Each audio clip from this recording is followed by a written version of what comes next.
আসসালামু আলাইকুম। ভালোবেসে বেকার ছেলেকে বিয়ে করেছিলাম। বাবা-মার রমতে পালিয়ে গিয়ে বিয়ে করেছিলাম। বাবা-মাকে অনেক বোঝানোর চেষ্টা করেছিলাম, কিন্তু তারা কোনোভাবেই বুঝতে চাচ্ছিল না। তারা চেয়েছিল অনেক বড় লোকের সাথে আমাকে বিয়ে দিবে। সে ছেলের বয়স যদি ৫০ও হয়, তাও কোনো সমস্যা নেই। তবুও এই ছেলের সাথে আমাকে বিয়ে দিবে না।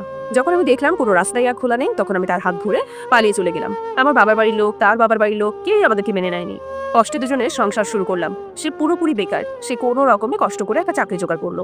কোনো মতে দিন এনে দিন খাওয়ার মতো জীবনটা চলছিল। আমরা একটা বাসাও ভাড়া নিলাম, সেখানে থাকছিলাম। তবে হঠাৎ করে একদিন তার চাকরিটা চলে গেল।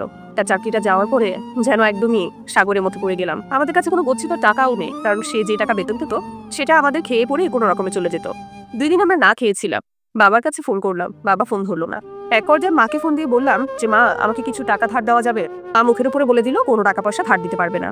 আমি আবারও তাকে ফোন করেছিলাম। ফোন করার পর এটাকে খুলে বললাম যে, মা, আজকে আমরা 2 দিন ধরে না খেয়ে রয়েছি। আমাদেরকে কিছু টাকা দাও, আমি যেভাবেই পারি কষ্ট করে তোমার টাকা পরিশোধ করে দিব। তখন মা কি বললো জানেন? মা বলল, তোরা নিজেরাই খেতে পাচ্ছিস না, এই টাকা কিভাবে পরিশোধ করবি? তোদের সাথে আমাদের কোনো সম্পর্কও নেই, কোনো প্রকার টাকা পয়সা দিয়ে তোকে সাহায্য করতে পারবো না। মনটা ভীষণ খারাপ হয়েছিল। কি করবো বুঝতে পারছিলাম না। আমাদের যে বাড়ি মালিক ছিল তাদের একটা রিক্সা ছিল। আমার স্বামী বাধ্য হয়ে সেই রিক্সাটা চালানো শুরু করলো। একদিনকে সন্ধ্যার পরে সে রিক্সা নিয়ে বের হয়েছিল।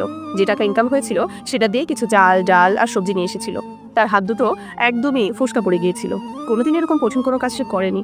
তবুও কি করার, এই কষ্টের দিনে এটাই যে সম্বল। এরকম ভাবে আমাদের দিনগুলো চলছিল, ভীষণ কষ্টে যাচ্ছিল। এরকম ভাবে সে রিক্সা চালাতে চালাতে আমরা কিছু টাকা সঞ্চয় করে সেটা দিয়ে একটা রিক্সা কিনি। সেই রিক্সাটা কিনে সেটা ভাড়ায় চালানো শুরু করি। একজনকে সেটা ভাড়ায় চালাতে দেই, আর আমার স্বামী বাড়িওয়ালার ওই রিক্সাটায় রাত্রেবেলা চালায়, কারণ রাত্রেবেলা তুলনামূলক ভাড়াটা একটু বেশি পাই। আর কাঁচা বাজারে ব্যবসা করে।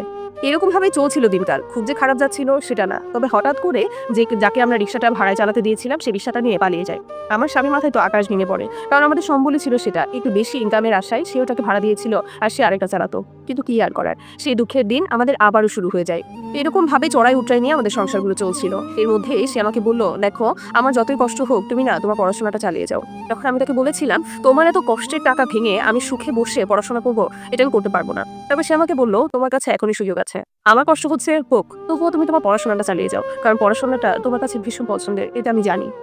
এক পর্যায়ে বাধ্য হয়ে আমি পড়াশোনাটা আবার শুরু করলাম। সেও কিছু টাকা সঞ্চয় করে আমাকে দিল, আমাকে ভর্তি করালো, আমার পড়াশোনাটা রানিং চালিয়ে গেল। সে ভীষণ কষ্ট করতো রাত দিন। আমরা সংসার জীবনে কোনো শখ ব্যাস করি না, কারণ শখ করার মতো কোনো কিছু আমাদের ছিলই না। দিন এনে দিন খাওয়া আমাদের জীবন। হঠাৎ করে আমার মা ফোন দিয়ে বললো, আমার বড় বোন নাকি আমাদেরকে দাওয়াত দিতে আসবে। আমি ফোনে বললাম ঠিক আছে। ফোনটা রাখার পরে আমার স্বামী বললো, তোমাকে এই পরিস্থিতিতে দেখলে তারা তোমাকে নিয়ে হাসাহাসি করবে, তার থেকে বরঞ্চ তুমি বলে দাও আমরা ঠিকই চলে যাব, কাউকে আসতে হবে না। আমি ফোন দিয়ে মাকে বললাম, মা, কারো আসার দরকার নেই, আমরাই চলে আসবো। তবে জানেন, যেদিনকে দাওয়াতের জন্য গেলাম আমাদের খুব একটা ভালো কাপড় চোপড় ছিল না, কারণ আমরা তো কোনো রকমে দিন কাটিয়ে চলছি চড়াই উচ্চাইয়ের মধ্যে দিয়ে। যাওয়ার পরে দেখলাম আমার হাজবেন্ডকে সবাই একদম আর চোখে দেখছেন। আমার বাবা আড়ালে গিয়ে মাকে বলছে, কি অবস্থা দেখো। আমার মা আমার সামনে এসে বললো, তোদেরকে আর কোনো কাপড় চোপড় ছিল না, এরকম কাপড় পরে এসেছিস? আমি কোনো উত্তর দিই নাই, আমি ঘর থেকে বের হয়ে চলে এসেছি। আমার বাবা দেখলাম বলছিল, এখনো সুযোগ আছে, অনেক ভালো ছেলে বসে আছে তোকে বিয়ে করার জন্য, এই ছেলেকে ছেড়ে দিয়ে তুই চলে আয়। আমি আর দ্বিতীয় কোনো কথা বলিনি। আমি আমার স্বামী হাতটাত করে ওই বাড়ি থেকে বের হয়ে চলে এসেছি এবং প্রতিজ্ঞা করেছি জীবনে আর কোনোদিন ওই বাড়িতে পা দিব না।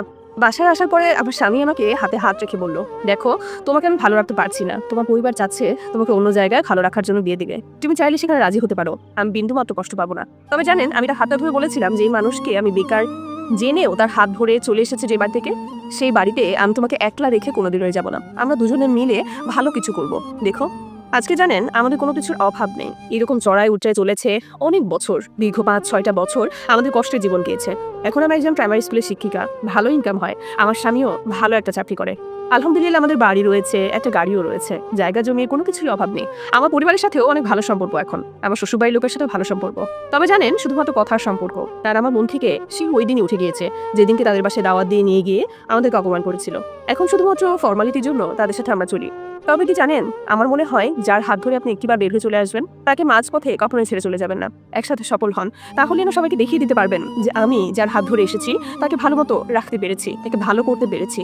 এটা একটা আপুর বাস্তব জীবনের ঘটনা। এই ঘটনার সাথে আমার কোনো সম্পৃক্ততা নেই। তবে আমি একটা কথা বলতে পারি, যদি ভালোবেসে কারো হাত ধরে পালিয়ে চলে আসেন, তাহলে না তাকে মাঝ রাস্তায় কখনো একলা ফেলে চলে যাবেন না। আপনি তো তার সবকিছু দেখে এসেছেন, তাকে নিয়ে ভালো কিছু করার চেষ্টা করুন। দেখবেন আপনাদের আশেপাশ যতই কটু কথা বলুক, একসময় না আপনাদেরকে আঙুল দিয়ে দেখাবে যে ওরাই একটা নিদর্শন, ভালোবেসে একে অপরের হাত ধরে রেখেছে। হোক সেটা খারাপ মুহূর্ত, হোক সেটা ভালো মুহূর্ত।